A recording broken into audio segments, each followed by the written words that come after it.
She wasn't a nanny. She had no qualifications. But all 4 children called her mom after 3 days. Julian was a man of calculations.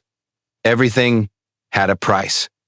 But the one thing he couldn't buy was peace in his own home, where his quadruplets screamed, refused to eat or sleep, and trusted no one ever since their mother walked out.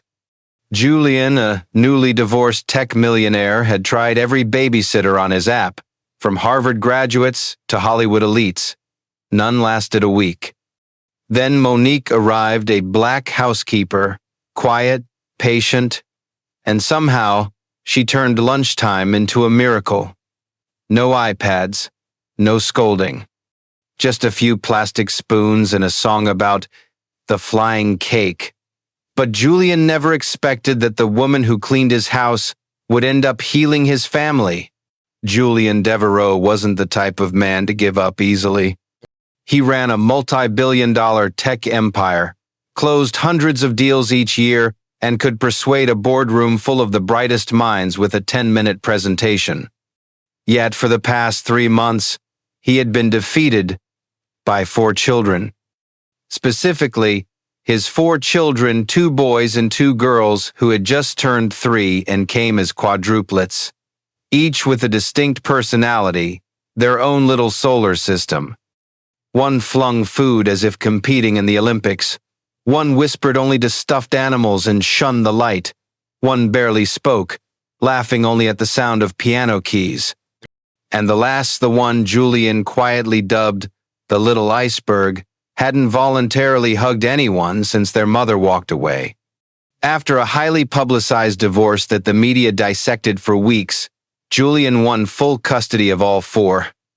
Not to play hero, but because he knew no one could love them unconditionally like he could. Still, love didn't automatically make him a good father, especially when he didn't know how to get through a meal without someone crying before 90 minutes had passed. In 8 weeks, 6 babysitters had come and gone. One walked out mid-breakfast. Another left a note on the fridge. "You can pay top dollar, but I don't have the nerve to survive this." Julian began to wonder if he was unknowingly ruining his children's childhood. Then Monique arrived. No agency referral, no Ivy League credentials, just a slender black woman who'd worked as a line cook, cleaned hotel rooms, and babysat since she was 9. She came by the recommendation of his former housekeeper, carrying a tin of ginger cookies and a calm gaze, as if she'd lived in chaos her whole life. On her first day, Julian set no high expectations. He told the housekeeper to keep an eye on her, saying, "She only needs to handle kitchen prep and help out." He didn't notice anything until that afternoon, when he stepped into the kitchen and saw something strange. Silence. No screaming, no squished bread on the floor. The 4 children sat around the table. One hummed along to an unfamiliar tune. One calmly scooped applesauce. The third nodded to the beat of gentle clapping.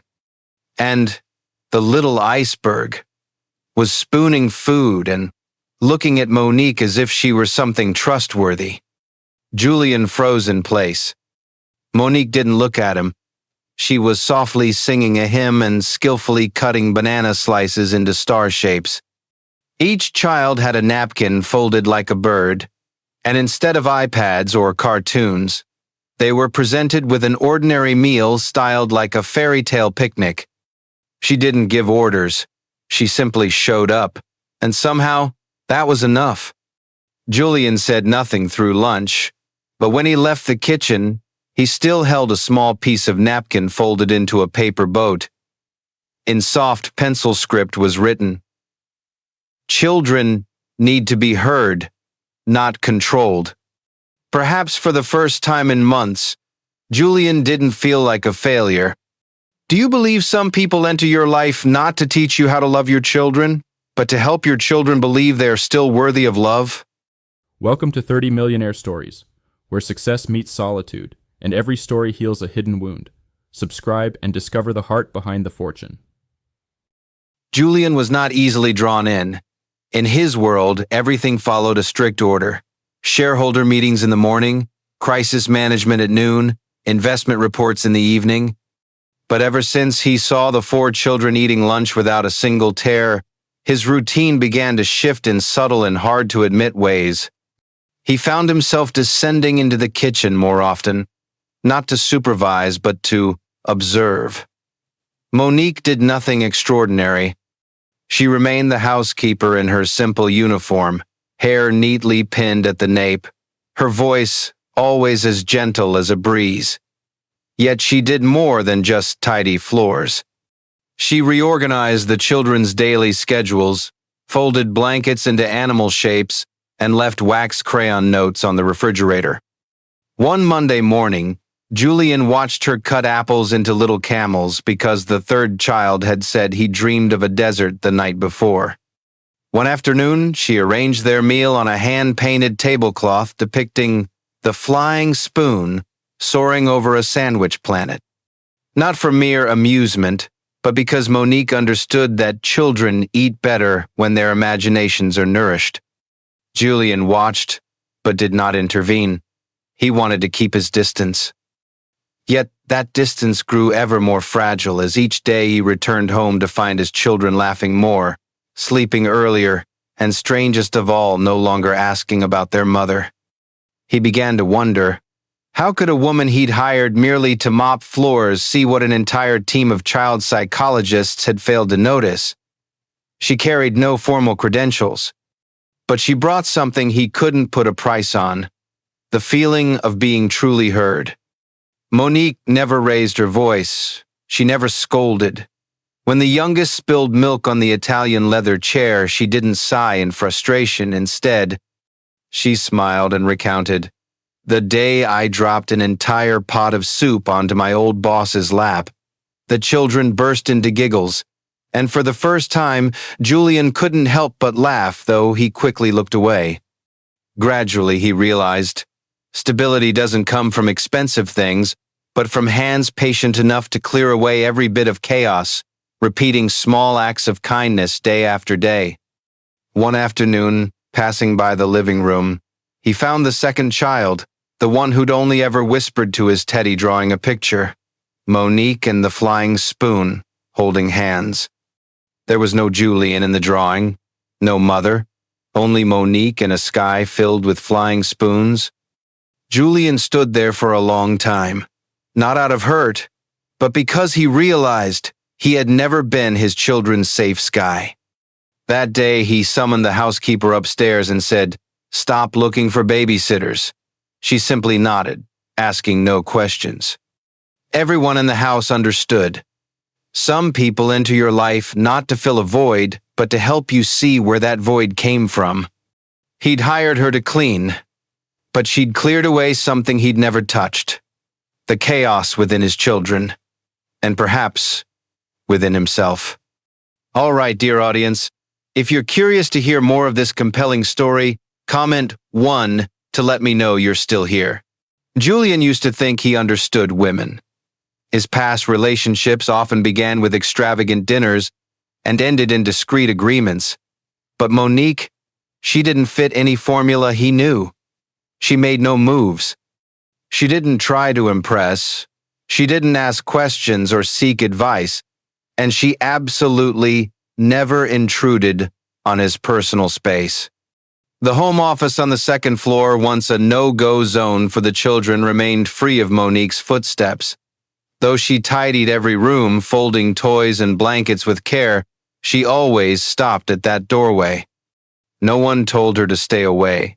Yet, Julian noticed that unspoken respect made him feel unsettled. She spoke to the children with an adult's voice, no baby talk, no condescension. When the youngest asked why his mother hadn't returned, she didn't dodge the question. She told a story about fledglings learning to fly on their own, and how sometimes those birds find a new nest on another branch. Julian could never forget that night. The youngest ran a high fever, trembling. He was on a Zoom call with Singapore partners when the housekeeper knocked to report. Entering the room, he found Monique already there. No fuss, no panic, just gently placing a cool cloth on his forehead and whispering words Julian couldn't quite hear. He didn't ask her to stay, yet she stayed all night. And when sunrise came, she was the one carrying his drowsy son in her arms so effortlessly it seemed she'd been cradling him for years.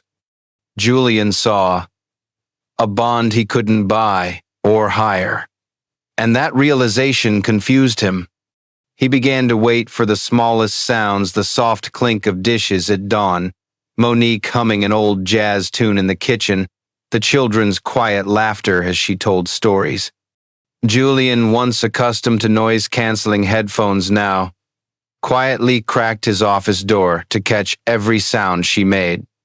He didn't know when it began, but seeing her pass down the hallway brought him relief. Hearing her footsteps in the kitchen at 7 a.m. made the vast house feel less cold. She did nothing dramatic. Yet her presence was like warm, golden light on hardwood floors, subtle but indispensable. One weekend day, Monique asked to leave early, citing personal matters. Julian nodded, as he always did, but when her car pulled away, the house felt empty. The children were quieter. No story time, no flying spoon.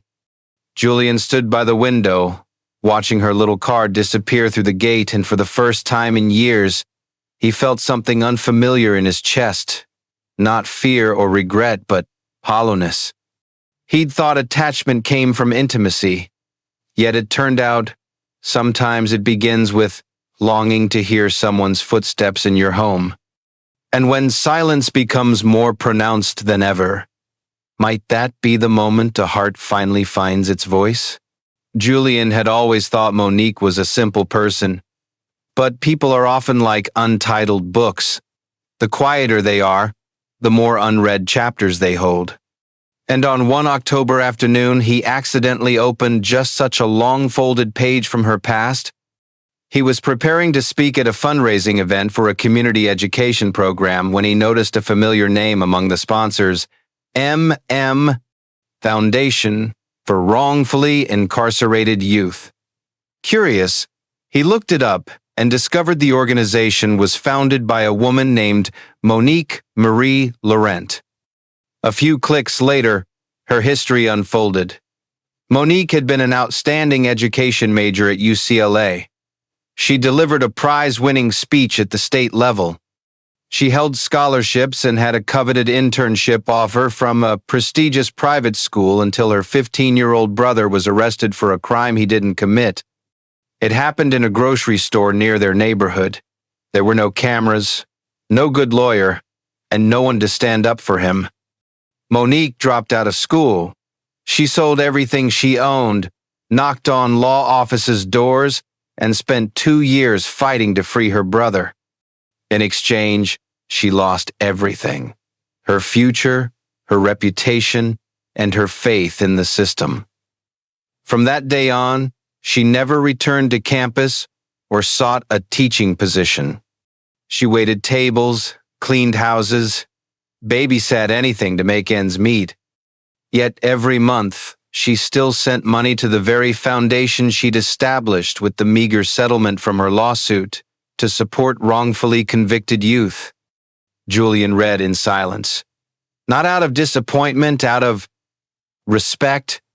That story made everything she'd done for his children, her patience, her empathy, her refusal to raise her voice ring with heartbreaking logic. She never crossed boundaries because she understood what it felt like to have one's safe space violated. That evening, Julian cooked dinner himself for the first time. A simple meal, honey roast chicken and salad. He invited her to join him not as an employer, but as someone who wanted to say thank you. She declined politely, gently, unsurprisingly. Julian didn't give up. He asked why. She looked at him without evasion, without awkwardness, and said, "I wasn't hired to make you feel less alone." Those words weren't sharp, but they forced Julian to pause. He wasn't hurt, just aware that there was something in her he still wasn't ready to touch. Monique didn't trust wealthy men. She didn't trust kind invitations or people who appeared only when everything was neatly arranged. She trusted repeated actions.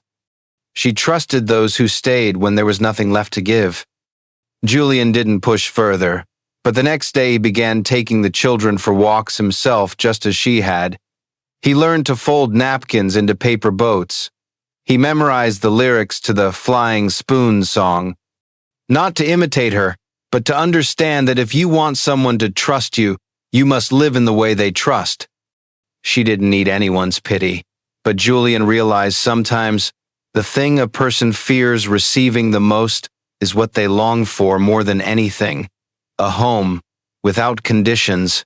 Monique did not say goodbye. She was never good at farewells. For her, leaving always began in silence, a small bag neatly folded, a few items packed away bit by bit, and her work calendar slowly emptied. She had left many homes before, many children clinging to her skirt in tears, and each time she strove to keep her own tears at bay. This time, she thought she could do the same. That morning, Julian happened upon her resignation letter in the drawer of the shoe cabinet where she often kept her spare keys. No lengthy explanation. Just one handwritten line. "I leave before the children become more dependent on me than they should." Julian held the letter for a long time, saying nothing to anyone. Yet all day, the atmosphere in the house felt awkwardly heavy. The children whispered to one another, "Where is Monique going?" She carried on her duties as usual, telling the Flying Spoon story, cooking creamy butter porridge for the youngest cough, but something had shifted. It was as if she were withdrawing from each moment, each room, each attentive gaze. That evening, after the children were asleep, Julian knocked on her door. Not to persuade her to stay, but to ask a question he had held in his heart for far too long. "Why can't you stay when you yourself deserve to stay?" Monique did not answer, but for the first time her eyes betrayed her calm. In that flash, Julian saw what he dared not name: fear. Not fear of him, but fear of herself, fear of being needed, fear of meaning something to someone. The next morning, Julian gathered the children together. Each was given a box of crayons and a blank sheet of paper. No explanation was offered. Their sole task: draw what made them happiest each day. The first drawing showed Monique styling a doll's hair. The second depicted the flying spoon circling above her head. The third showed her carrying the youngest child off to sleep. And the final drawing, the one by the child who never hugged anyone, portrayed himself holding her hand beneath a sky full of stars. Julian placed all 4 drawings into a small velvet box once used to hold an expensive watch. No ring, no contract, no lifetime promise.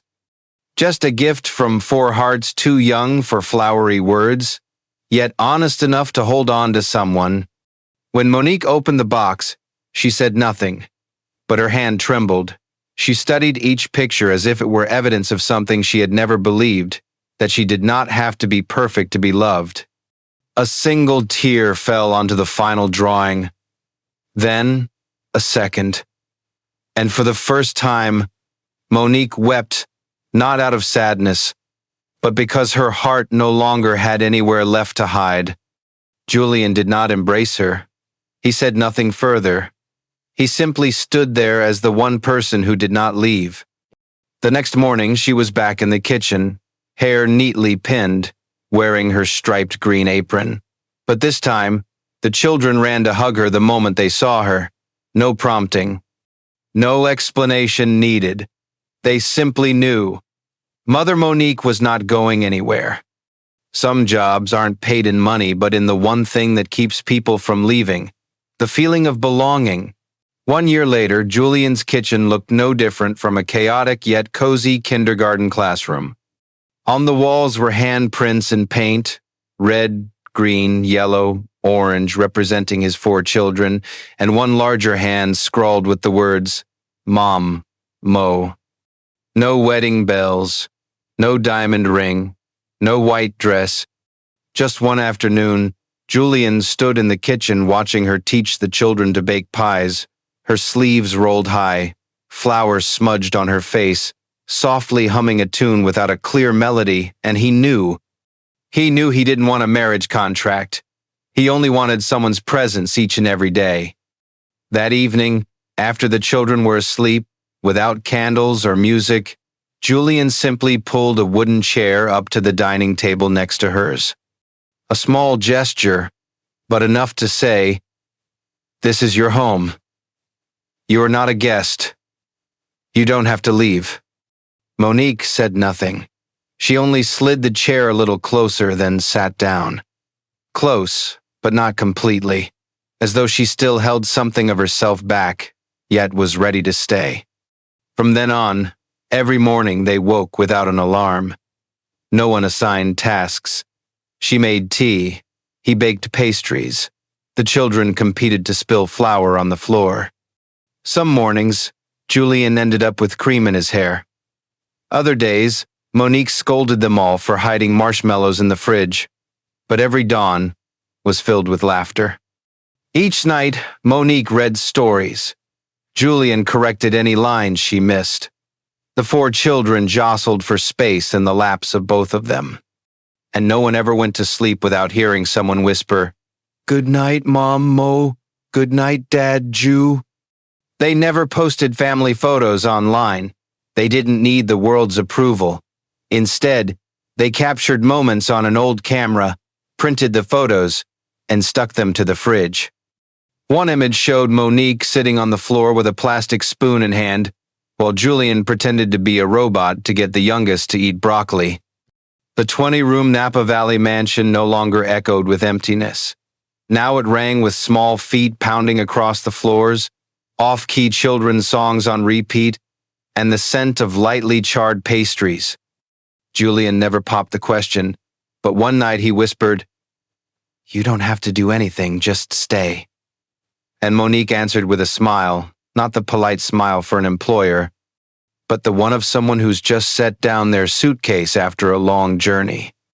They were far from perfect, but they had each other. And that, for those who once believed they weren't worth keeping, was enough. You don't need a diamond ring to know you deserve to be loved. You don't need a perfect past to become part of someone's family. Sometimes, all you need is an empty chair someone pulls up beside you and a whisper, "You don't have to do anything, just stay." Monique and Julian's story didn't begin with romance. It began in exhaustion, with a chaotic meal, with four children who thought grown-ups always left. But then, little by little, from the flying spoon to the crayon drawings, to a chair drawn close to the table, they built what so many of us still search for, a home, no strings attached, just belonging. If this story touched you, please like, subscribe, and share it with someone who needs to know they too deserve to stay.